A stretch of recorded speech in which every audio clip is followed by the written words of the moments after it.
Good morning, children. Standard 9th Economics Unit 5 Migration. Today, discuss the topic Factors underlying migration. The extent and nature of migration in any society is basically determined by the nature of the development process experienced by that society. That is the type and scale of development achieved by the agricultural and industrial sectors in an economy would determine the migratory pattern. In India and Tamil Nadu, though the agricultural and industrial sectors have grown over the years, inequalities still exist in asset and income distribution. Endemic poverty continues to be major problem. The growth process have also created spatial inequalities by leading to the enclaves of growth.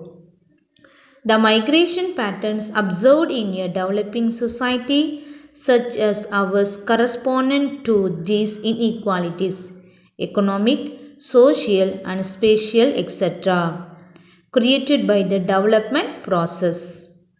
Therefore, any migrant stream would consist of the heterogeneous substreams.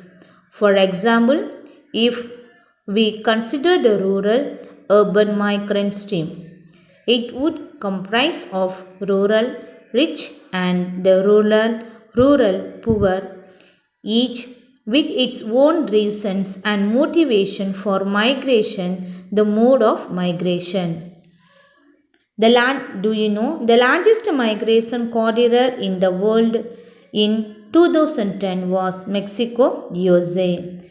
The Arctic term as the longest migration distance of any bird in the world. The outcome or consequence of migration, etc. The poorer section of the population migrate has a survival strategy in response to distressing conditions in rural areas. Migrants from better off section migrate to improve their living standards. Further, spatially, there would be a tendency for migrant to the converge on enclaves of growth either in urban areas or in rural areas. The pattern of migration is a very complex comprising of number of streams. Rural to rural, rural to urban, urban to rural, urban to urban. Short, medium and long distance migration streams. Long-term stable migration and short-term circuitry type of governments. Each of these streams would consist of different type of migrants from different social classes, each with its own reason for migration. The extent and nature of these migrant streams they would essentially depend on pressures and aspiration experienced by the people at the origin of migration. The constraints imposed on mobility at the origin of migration, opportunities at the destination and availability of information regarding these opportunities and cost of migration. Migration policies.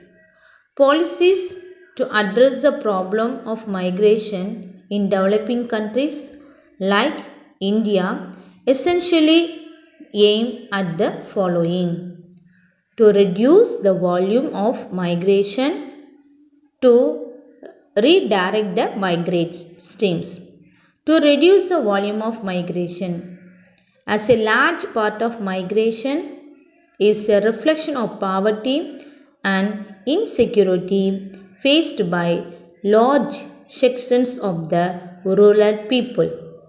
The focus of intervention has to be in rural areas.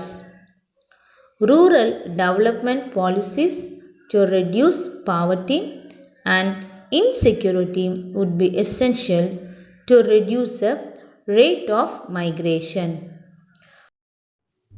To redirect the migrant streams.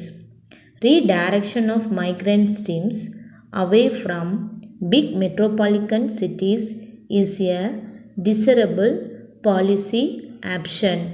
This policy can help in reducing spatial inequalities by suitable strategies such as developing a more dispersed pattern of urbanization.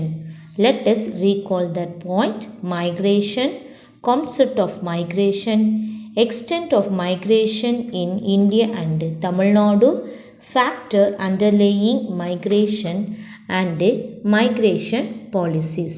Thank you.